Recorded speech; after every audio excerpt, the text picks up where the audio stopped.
Discover unbeatable deals and convenience at your neighborhood family fare supermarkets. Score exclusive deals, earn rewards, join clubs, and clip digital coupons for extra savings all in one place. Our exclusive offers bring savings straight to your card. Explore a wide range of local products that support your community. With easy pickup and delivery options, saving time and grocery shopping has never been easier. Family Fare is all about making your grocery experience easy and affordable at your one-stop shop for all your grocery needs. Family Fare in your neighborhood. Unwrap incredible Canon deals at Rockbrook Camera. Check out the new EOS R100 mirrorless camera featuring 4K video and our free Photo Basics class. It's only $499.99. Save $100 this week. Get in closer to your subject with Canon RF lenses. On sale this week for up to $300 off. The best Canon holiday camera deals and the local camera experts are at Rockbrook Camera. 1 block south of 168th and West Center in Omaha, 70th and Pioneers in Lincoln, and online at rockbrookcamera.com.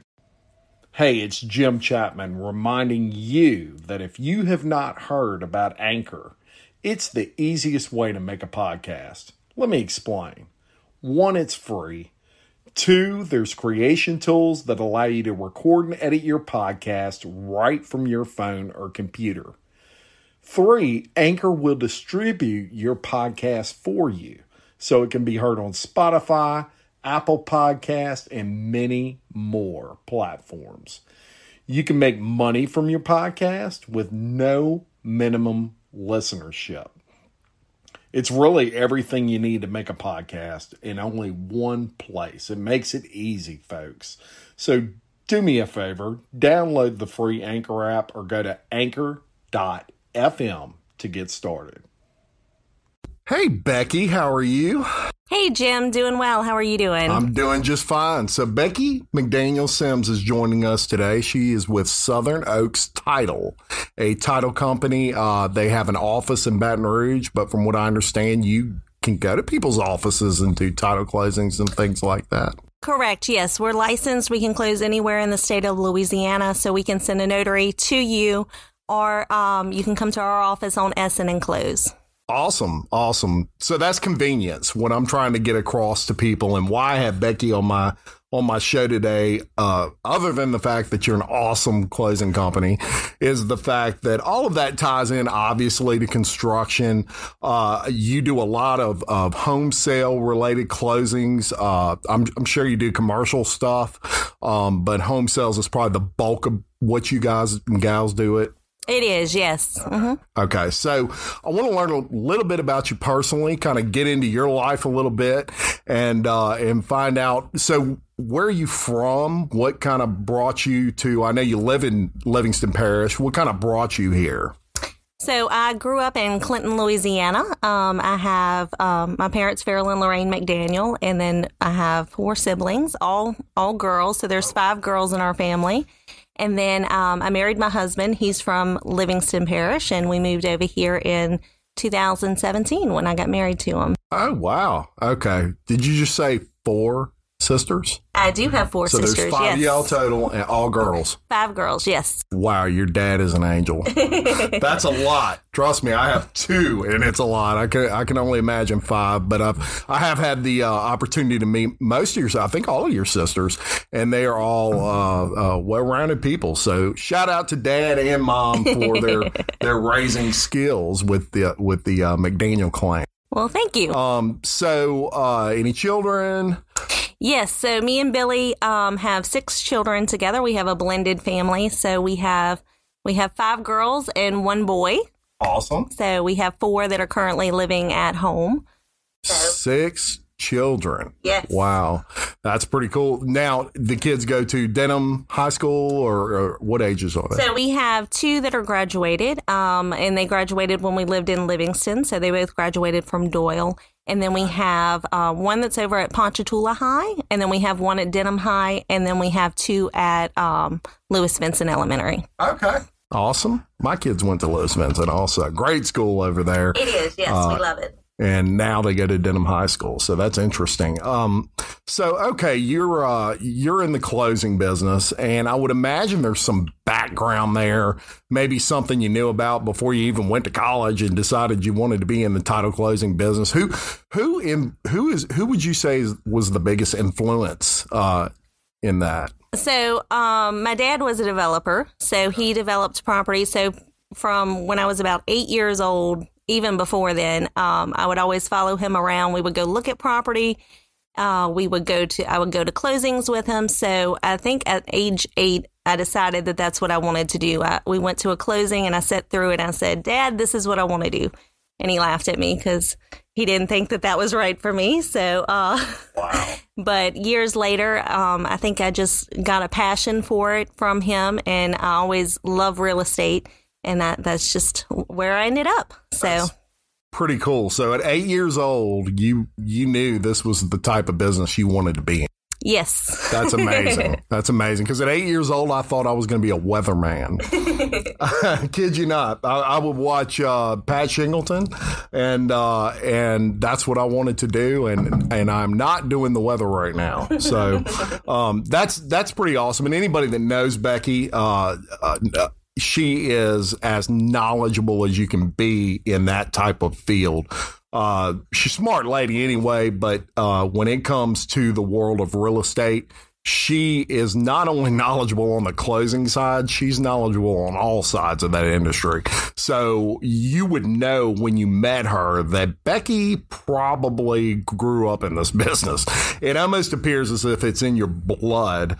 And it truly is. Your dad, I have met your dad. And I will tell you one thing, he demands respect, just from his, some people you're just around and you just know that they know what they're doing. It doesn't matter what it is. Her dad, how old is your dad now?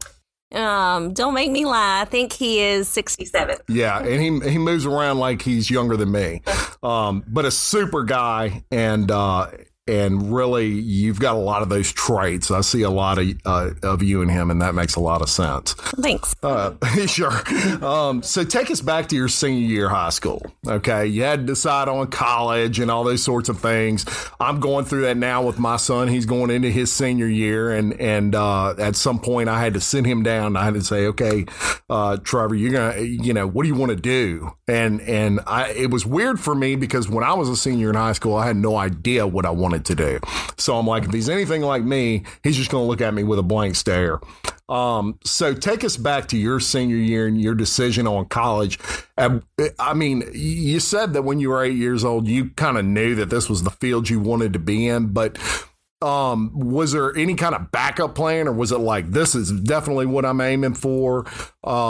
But, kind of take me back to that. No, I don't think I had a backup plan. So my senior year, I always was a fan of LSU. So I knew that's where I wanted to go. My dad had graduated from LSU also. So that was just, our choice was either LSU or Southeastern. He didn't want us to move away from the house. So he wanted us to stay at home while we went to college. So obviously I chose LSU because I liked the big campus.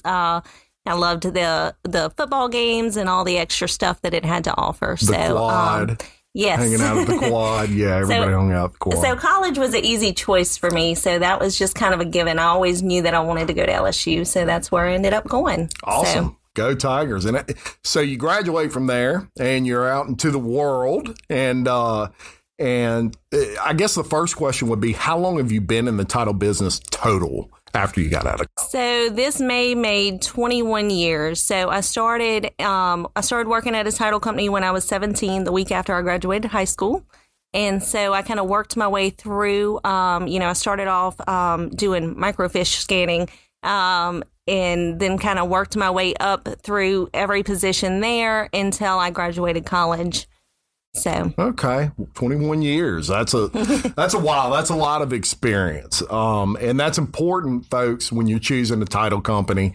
Probably, in my opinion, the most important aspect of a title company is the experience they have, because I would imagine if you miss steps or you're investigating a property to find out prior ownership, experience goes a long way towards success in finding out who owned that prior, or if you run into a problem, which we're going to get into problems maybe that you can run into in the title industry. Did you ever do anything else, Becky? What previous jobs maybe did you ever work with anything else? No, I worked at a restaurant in high school until I graduated. And then from there, I've steadily worked at law firms or title companies throughout my career. What'd you do at the restaurant? Just waited tables or? Well, it was a restaurant in Clinton, so it wasn't really a full service restaurant. It was kind of like a I just was like a cashier. I gotcha. Yeah. Okay. In Clinton, a beautiful part of the country here in Louisiana. Gets a little hilly in Clinton, and that's always a good thing to change the scenery. So I love Clinton. What led you to decide you wanted to kind of go it on your own in the title business? So you're a female business owner. And I would imagine when you started out, you didn't get out of college and you just said, okay, I'm going to buy my own business right now. I would imagine you worked for somebody else and then eventually you decided to go it on your own. But what brought you to that decision? So in 2015, I was managing a title company in Baton Rouge, and the owner passed away suddenly. We got a call one night. He passed away in the middle of the night. And so the company ended up having to shut down. We were given 60 days in notice because it operated under his insurance license. So one of the attorneys that I worked with at that firm decided that he wanted to go out on his own, and he asked me if I would partner with him. So we opened Southern Oaks Title. And then a year later, right after the flood, I ended up buying out his interest in the company to become the sole owner. Oh, wow. Wow, that's awesome. And I would imagine this was sort of like a dream of yours anyway. Own your own business. You kind of have that final say on decisions. And that way you can make sure that you know, your belief system when it comes to how a title company should be ran is the way it should be, and you don't have to have another party there to bounce that off of. Yeah, that was probably definitely the best thing I've ever done career-wise, was taking that jump, either, you know, to open the company initially or to buy out my partner and go out on my own and be the sole owner. That way I had 100% say in everything, so... Gotcha. Now, y'all are located in Baton Rouge. Where at exactly? So we're located off Essen in one of the United Plaza buildings. So we're in 2 United Plaza in Baton Rouge, right off of Essen. It's a block away from the Secretary of State and the Archives buildings. Okay, so I'm gonna play a little role play game with you here. So I'm a realtor, and I've got a buyer, and this buyer just cannot make it. They hate Baton Rouge. The traffic's horrible. I don't want to go out there and fight all that traffic. Just sign a few papers. What is Southern Oaks Title to do? So what service would you say, hey, you don't have to come out to Baton Rouge? How would you solve that problem? So, for example, if they're closing at a local title company here in or local using a local broker here in Denham, then we can bring the closing to that broker's office. So we can close at their real estate office. They have a copy machine. Usually when you purchase, you have to fax for funding, and there's some other documentation and stuff that you have to do. It's not as simple as just getting signatures. So if they are buying, we can offer to close at a different location. We partner with Hancock Whitney Bank. We have use of their their conference room over at Hancock Whitney Bank, so we can close there. Or if they have, like I said, if they're buying with C.J. Brown, which is now Ladder and Bloom, they have an office in Denham Springs. We can close at their office, so we're able to do that. That's pretty awesome. So you're basically mobile. I mean, you can go to the client, and that's a huge thing because a lot of people feel obligated that they might have to go to the actual title company. Becky has partnered with a lot of people in the Livingston Parish area where she literally has, you could almost call them satellite offices, that places she can go to, like Hancock Whitney, and use their conference room in order to make sure that your loan gets closed and all the T's get dotted, or whatever they say. T's get crossed. Whatever it is. Dotted, T's I dot my T's. Okay. So, I don't know how you write. It's horrible, trust me. So most people assume that, if you're not in the construction industry and you're talking about a title company, let me tell you, 99.9% of the people out there have no idea what the title company does. They assume that title transfer when it comes to home ownership is just like when you're transferring the title on a vehicle. Basically you're just signing a paper from one owner to the other. Obviously, you being in this business 21 years, there is a lot more involved in that. So tell me exactly, if someone sat down, they were from Mars and they had no idea what title company was or what they did, kind of break down what a title company does in a typical transaction. Sure thing, Jim. So first, our sole job is for the purpose of being able to issue an insurance policy to the bank in case there is a title defect, and to the owner if they request that. So one, we are an insurance company. Most people don't realize that. So in order to do that, we have to fill certain search requirements. So we have to search the title history to the property. If you're purchasing, we have to search it 30 years. If you are refinancing, then you have to search it 10 years or 2 links, whichever is the longer period of that. So we start by we call that an abstract of the property, to abstract that back, the ownership back, to make sure everybody who needed to sign has signed. There's no mortgages, liens, judgments from a prior owner that have carried over that are going to affect your title. And so we're ensuring the bank that if they have to go to foreclosure, that they will be able to foreclose without any issues. Wow. And so that's a lot harder than going to the car dealership and basically saying, I want to buy this car and here's my trade-in, and signing a paper. There is a lot involved in that. And I would imagine y'all have to trace back sometimes maybe even a century in order to find the original owner to a property or find the original paperwork, or nowadays, and this is my layman thought on this, not being, knee deep in titles every day. But I would imagine nowadays it's a lot easier than it used to be with the digital advent, the digital equation coming into play. There was probably a time where you had to go through books and just kind of, basically track that way as to find the owner to a property. Yes. So when I first started doing this back in 1999, and I started abstracting, we did have to go through the book. So you had a portion of the search that was available online through indexes. And then the rest of it, you would actually have to go back and pull mortgage and conveyance books through certain years. And you would have to search through every name and find and look for your stuff. So It was a lot more complicated. Now the transition, everything is switched to going online. Most of the stuff, I would say 90% of our searches can be done just through the online portals that the clerks offer. So that's amazing. So the time, what did that save in time? Like something could take how long back then versus how long now? Oh, it easily cut the time in at least half. And then the accuracy of it, just because when you're able to search specific names, whereas before you may pull a book that's all conveyances for the letter M for these 3 years, and you're having to go through and rely on your eyes to catch.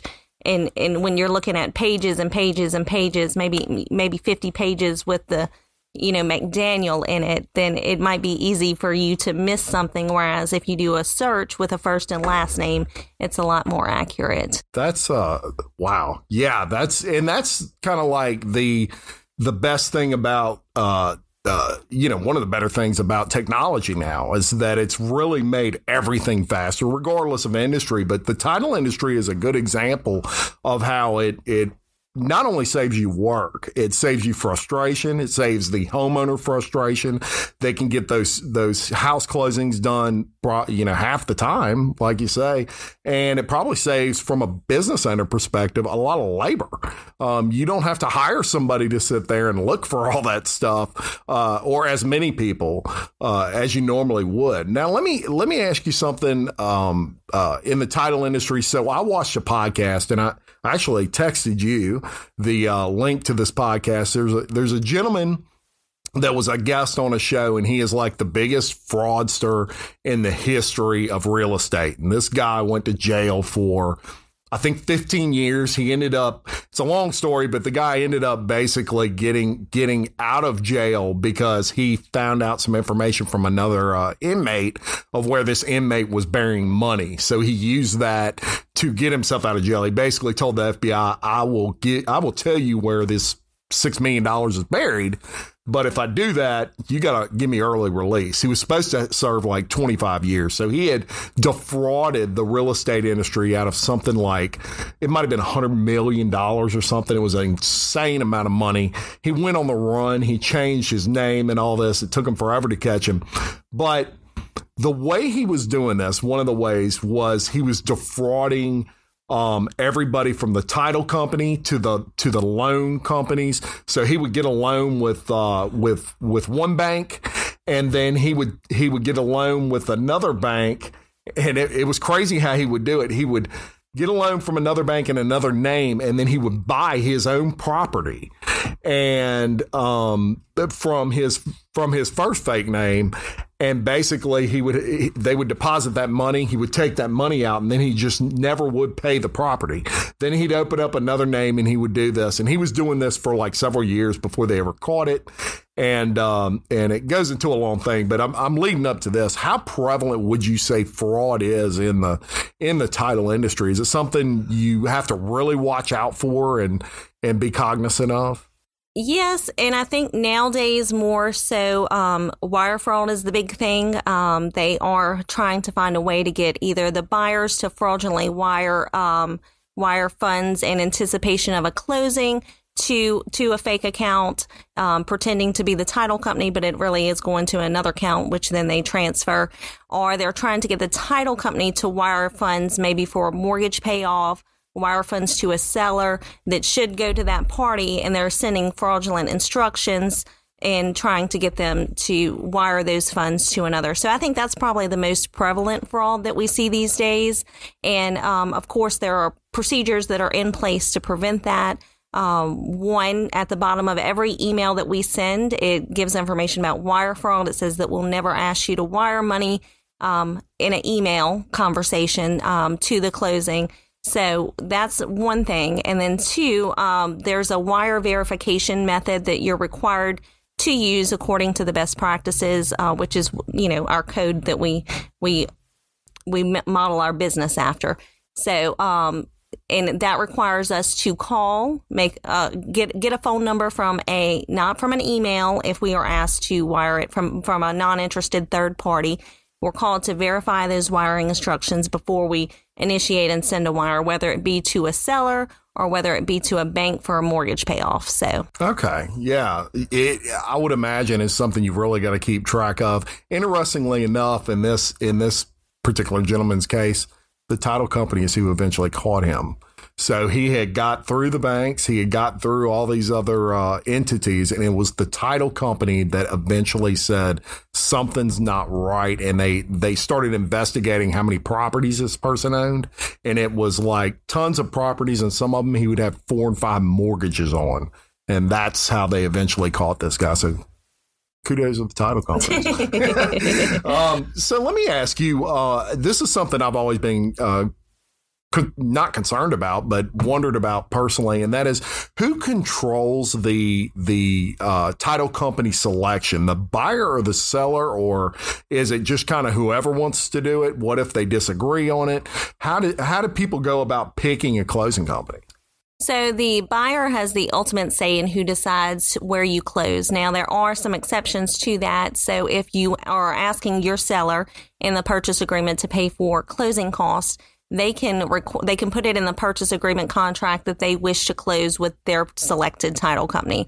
So that's when the seller would get to pick. Of course, that has to be in the purchase agreement contract or a verbal agreement between the parties. Other than that, the buyer has the final say.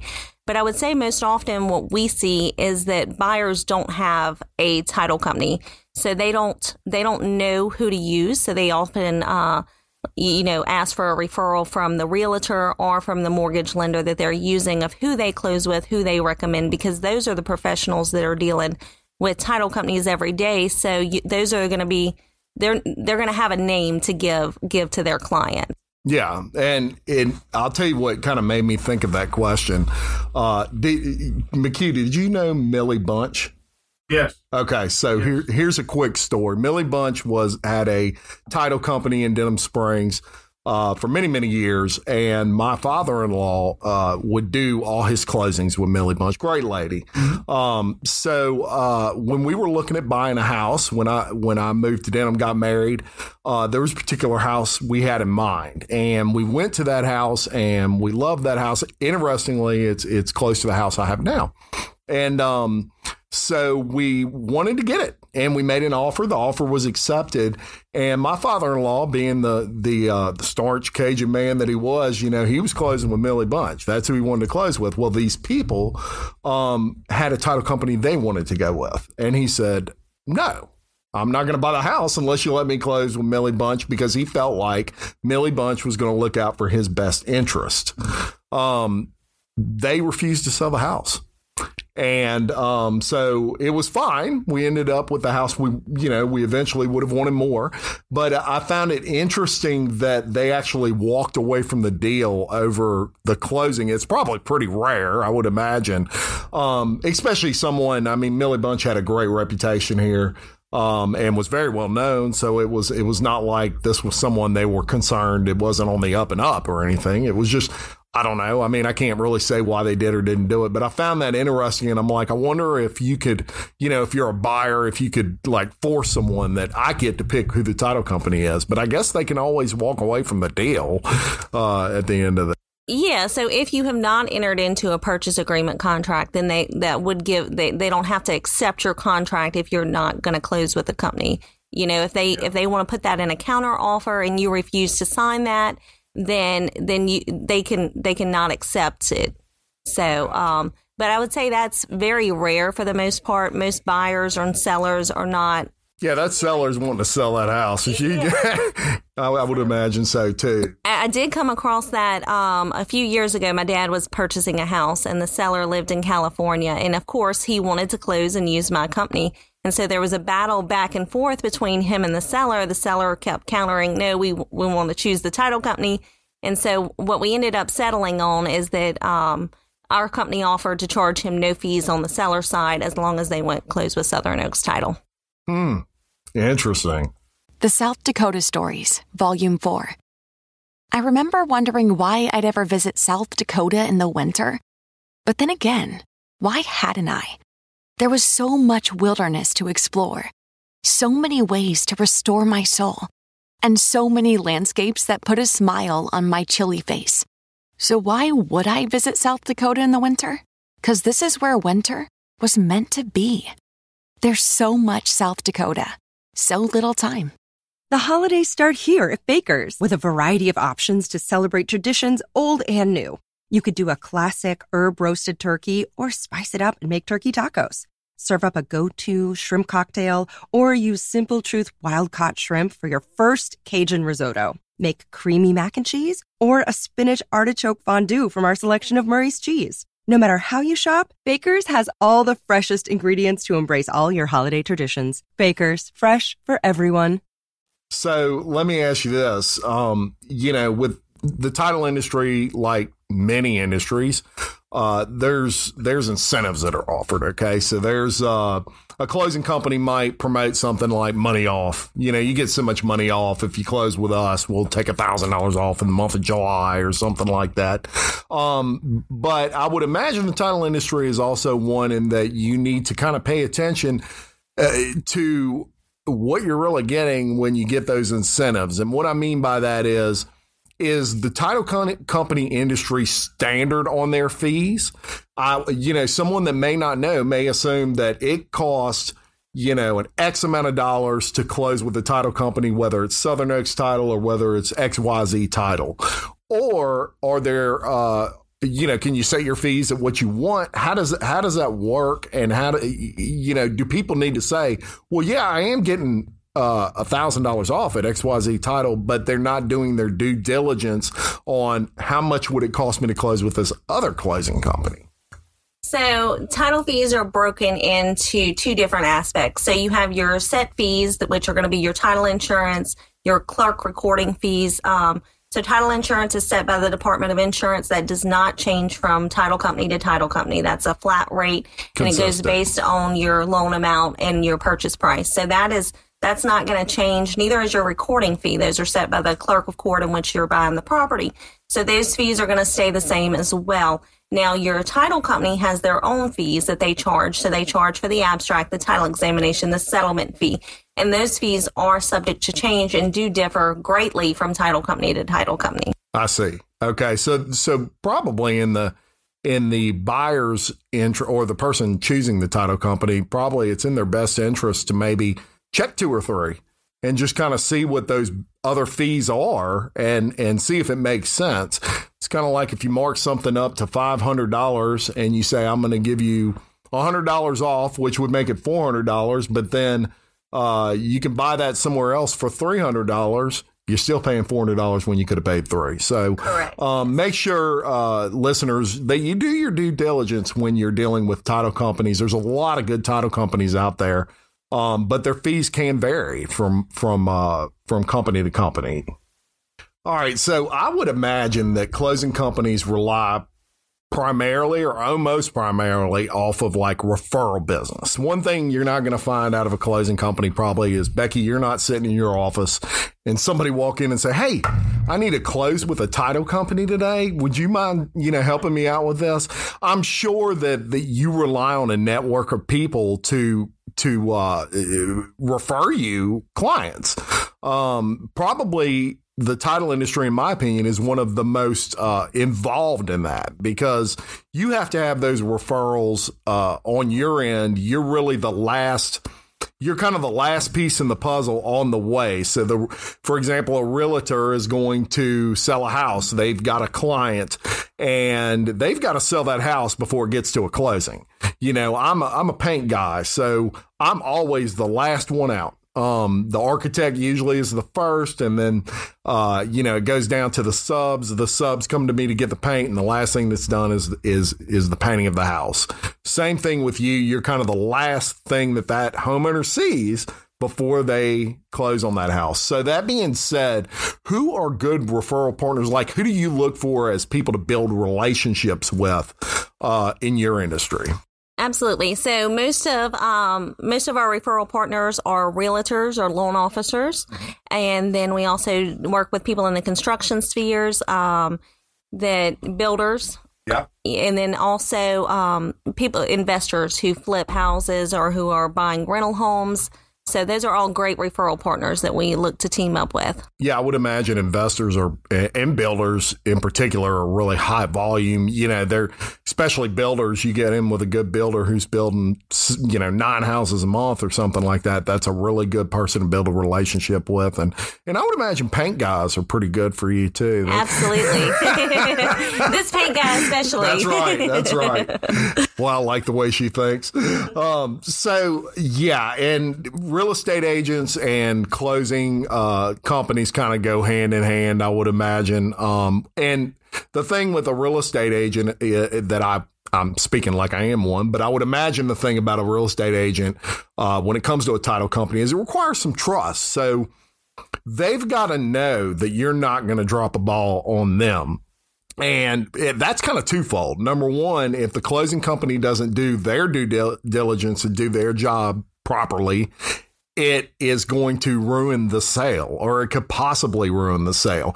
The other side of the coin is it's going to make them look bad. Even from my perspective as a paint salesman, there's a lot of things that I do with other people in order to satisfy a customer's needs, whatever it may be.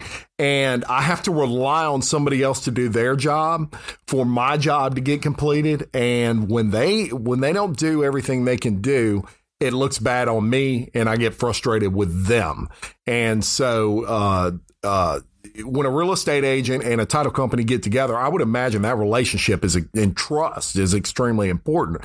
But when you have that, I would imagine that it's a relationship that you don't really sway away from unless something occurs. The title company moves out of town, or they're pretty loyal to each other is what I'm getting at, I would imagine. Yes. So the key would be build the relationships with the realtors and the builders and all those sorts of things, but especially those realtors, because those are the ones a regular homeowner is not going to know a closing company. I mean, if they buy a house every 30 years, they're not going to say, well, I want to close with these people because I saw them on a commercial. They're going to rely on what the realtor says because the realtor closes with this person every day. So all realtors, I'm calling out to you. Check out Becky. Check out Southern Egg Title. If you don't know her, she'll take you to lunch. Get to know her. She'd love to talk to you, and maybe you can become some good partners. A woman-owned business here. And sharp lady. So I would encourage anyone to reach out to Southern X Title. So tell me a little bit about when you thought to yourself, that was a strange closing. And you don't have to get into names, but what would you say was a weird closing for you or just strange? So last week, we had a buyer show up at the closing with her inspection report, and she wanted to negotiate her inspection items at the closing. Of course, you have a window of time to do that long before you ever get to the closing table. So unfortunately, she was a little disappointed. So I had to go through the purchase agreement with her, explain to her, this is your time frame that you had to do that. You did not do that within this time frame. So there's nothing more that we can do right now at the closing table. Oh, wow. I've had, at a previous title company, I have had a buyer show up. They call it a cash sale if you're not getting a loan on the property, but they actually took that literally and brought a briefcase of $185,000 cash to the closing, which we were, of course, not able to accept. So we told them they needed to take that back to the bank and bring us a certified check, which is what's required in order to close.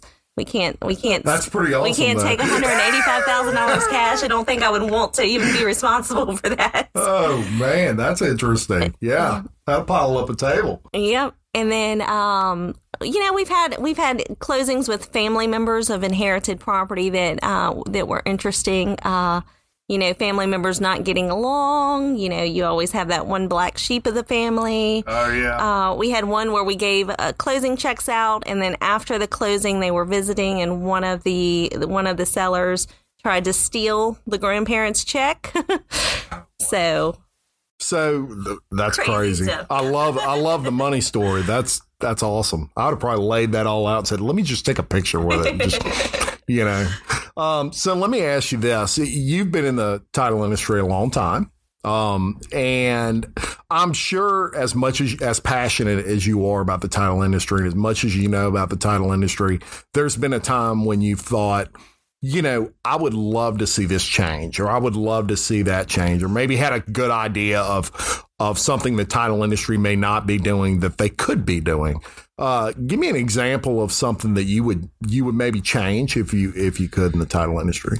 Well, I think I have my little protocols that are set up the way I operate in my office. And so when I was put into an ownership position, I was able to make changes in my organization that I thought a lot of other title companies may have missed, certain things on certain checks and balances that I always felt were important to make sure the accuracy of the file. So that's one thing I implemented.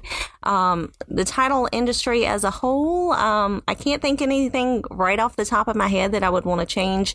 We had a lot of changes that happened in 2015 to our industry that I think have benefited it for the better. The Know Before You Go Act, where you're no longer getting your HUD settlement statement 2 hours before the closing. We're getting that 3 days before you go to the closing, which one helps the title industry prepare better, because we're not getting a call, hey, we need to close this in 1 hour, and with no heads up. So it gives you kind of more of a preparation time. It makes the buyers, they're seeing some of the documents beforehand before they come in to sign it. So I think that was a really good move. I was impressed with the title industry on that, but I can't think of anything off the top of my head that other than in my organization that I changed. Right. Well, speaking of changes, so everything's moving along fine, and then in March we have this COVID hit, And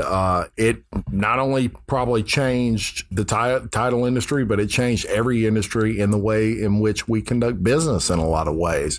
I'm sure the title industry in particular, because you rely on being kind of close with people, and you're in a room, you're tight, you're signing documents.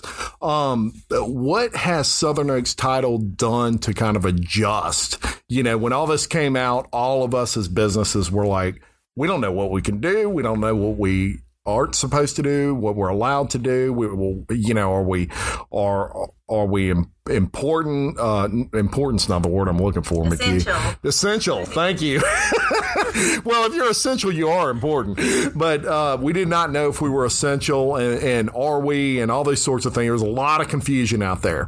So the dust settled, and I'm sure Southern Oaks Title, like any other business out there, said, okay, we've got to come up with some parameters to adjust to this. And so tell me a little bit about what y'all have done.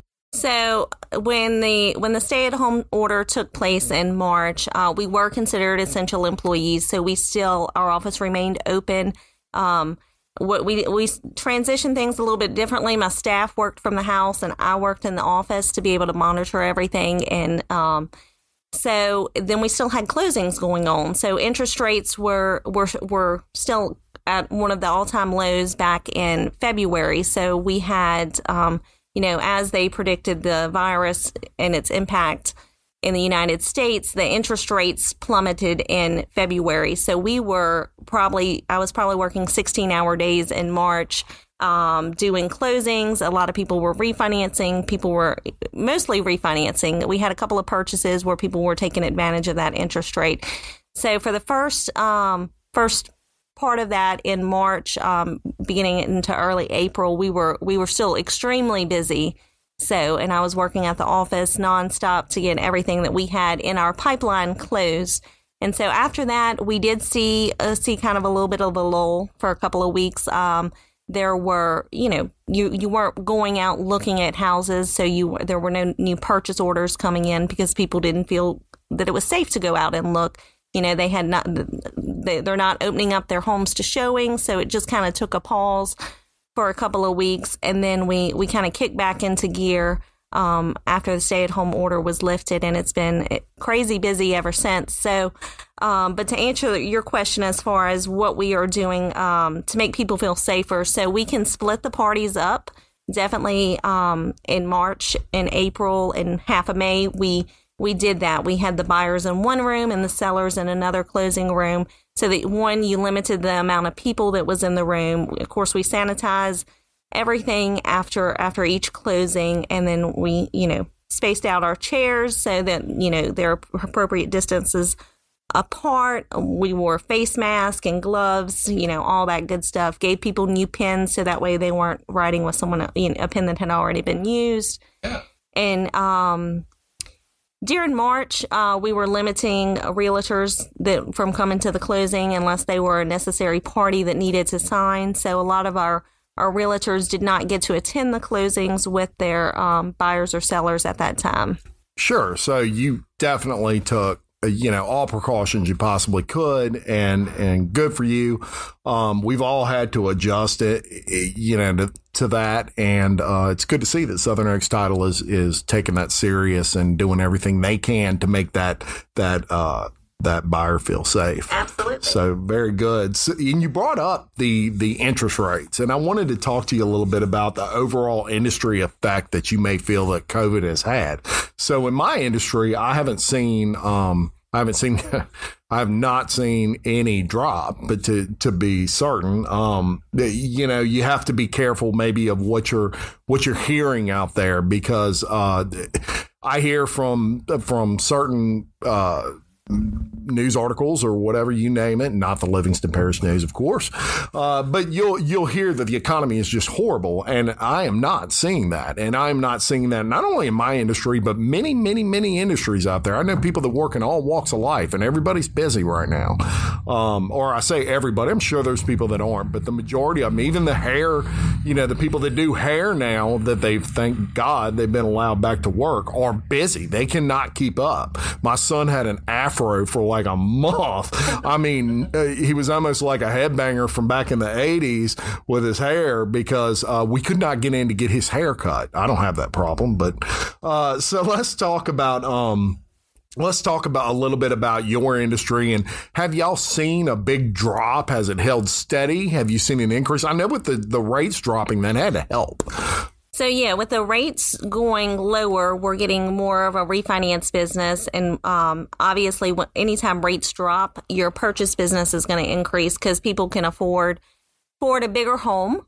Or they look at making that move during that time if they've considered it before and just maybe have never made that decision. So anytime you see the interest rate drop, you're going to see the housing market increase. Yeah. So it's directly related. I would imagine. So we've been extremely busy. Yeah, I would imagine. So if you had a crystal ball here and you looked into it and it showed you the next 6 months in the real estate industry overall, the rates, they're still historically low, but I'm not so sure about the restrictions. What I get concerned about in the industry is on the banking side. So with COVID brings a lot of ifs. And I'll give you an example. If I'm a restaurant owner and I want to buy a new house right now and the rates are really low, I can close with, Becky and lower, maybe refinance and lower my note or buy that house I was wanting to get. All that's all well and good. But I go to the bank and I fill out that application and I say I'm a restaurant owner. Guess what? I would imagine from a big bank perspective, they're going to be looking at that like, man, we don't even know if, what phase we're going to be in next month. And here's a restaurant owner wanting a bunch of money, and restaurants are going to be the first thing that close if we have to shut things down again, God forbid. And of course, we all hope that never happens. But from a business standpoint, I can imagine a bank looks at that now where they may not have looked at that as any kind of deal before. So, 6 months, you're looking in that crystal ball. Do you see any kind of change in the housing market overall? Do you see it going up maybe still, or? Well, the Fed, I think, is going to plan to keep the interest rates low. I read an article that said that they anticipate that happening through at least 2021. So as long as the interest rates remain low, I think you're still going to see the majority of people that are going to be out there purchasing or refinancing. So as far as small business owners, it's just going to depend on your relationship with the bank. Certain banks, I've heard, certain lending institutions are making exceptions for income that was missing during the months during the shutdown and the stay-at-home order. So I have heard good news on that they're not necessarily penalizing you as if you had no income during that time, if it was forced, but, if you were one of those businesses, because we don't anticipate long run. Hopefully we will not move back to a complete total shutdown. Sure. Yeah. Hopefully not. I hope we never see that again. And thankfully the governor spoke yesterday, and I know some people were concerned about him actually going back to phase one because of the numbers having such a dramatic increase over just a couple of days. But fortunately, he just kind of yelled at us and and kind of reiterated, wear a mask when you're in public, those sorts of things. So fortunately, we're in phase two still. So we've talked a lot about business, and I'm sitting here and I'm thinking, when does this girl have time to have fun? You're running this business 16 hours a day. You've got all these kids, and of course they're fun. But what do you like to do for fun? So outside of closing houses, which you probably feel is fun, what other kind of fun do you like to do? Obviously, I love to spend time with my children. I love to travel and go on vacations. Obviously, we're not doing that right now. So yeah. But and I love to swim. We have a pool, so we have a lot of good family time in the evenings with the kids swimming out in the pool. That's fantastic. I love to travel as well, and yeah, we can't travel right now. You could, I guess, but it's like Disney World right now. It's open, but do you really? At this point, it's a really tough route to go somewhere like Disney World. So. Okay, during each podcast, what I like to do is I like to have a little fun, totally unrelated question to anything we've been talking about. It's just something fun to kind of wrap it up. So I was sitting there last night and I'm like, what's a good one to ask Becky? So I came up with this. I thought this was interesting and I'm actually curious about this. So someone comes up to you and they say, we're going to grant you a superpower.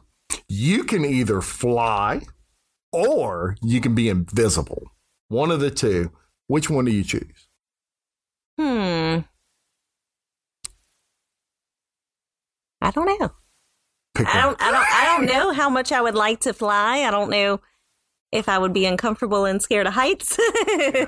So I might have to lean to being more invisible. Okay. What about you, McKee? What would you pick? Fly. You're flying? Well, interestingly enough, 72% of people choose flying, but you and I would both choose being invisible. And I'll tell you why. I would. So flying, basically I can get anywhere I want, but I can get anywhere I want now. It just takes a lot longer than if I flew. So if I'm invisible, you can't be invisible. That's like not possible. So I can still get to Florida without physically flying. But if I'm invisible, I can like spy on people and I can do all those things. And look, let's face it. And McHugh, same way. We're nosy people. Newspaper guys are nosy. They want to know the scoop. Podcast guys are nosy. So if I'm invisible, I can totally find out what people are saying and all kinds of stuff. It would be great to be invisible sometimes. So I'm like you. I'd like to be invisible. That's interesting. So tell us how we can find you. Do you have a Facebook that people can go to? Yes. So we have a Facebook page, Southern Oaks Title. And then we are located in Baton Rouge off Essen. And you can reach me at our office line at 225-769-5032. And as I said earlier, a very experienced female woman-owned business that I highly recommend. If you have a closing need, give Southern Oaks Title a call and try them out. Highly recommend this lady right here. You can find Chapman's Paint Place podcast at paintpodcast.com and all social media, including YouTube, by simply searching Chapman's Paint Place podcast. I would like to thank the jack of all trades himself, McHugh David, for engineering this podcast. The Livingston Parish News for the space, the queen of all closings, Becky McDaniel Sims of Southern Oaks Title, for joining me today, and all you podcast listeners for your support. Please like, comment, and subscribe to this podcast so we can continue to bring you more. Until next time, I am Jim Chapman, wishing you peace, love, and paint. The holidays start here at Baker's with a variety of options to celebrate traditions old and new. You could do a classic herb roasted turkey or spice it up and make turkey tacos. Serve up a go-to shrimp cocktail or use Simple Truth wild-caught shrimp for your first Cajun risotto. Make creamy mac and cheese or a spinach artichoke fondue from our selection of Murray's cheese. No matter how you shop, Baker's has all the freshest ingredients to embrace all your holiday traditions. Baker's, fresh for everyone. The holidays start here at Baker's with a variety of options to celebrate traditions old and new. Whether you're making a traditional roasted turkey or spicy turkey tacos, your go-to shrimp cocktail, or your first Cajun risotto, Baker's has all the freshest ingredients to embrace your traditions. Baker's, fresh for everyone. Choose from a great selection of digital coupons and use them up to 5 times in one transaction. Check our app for details. Baker's, fresh for everyone.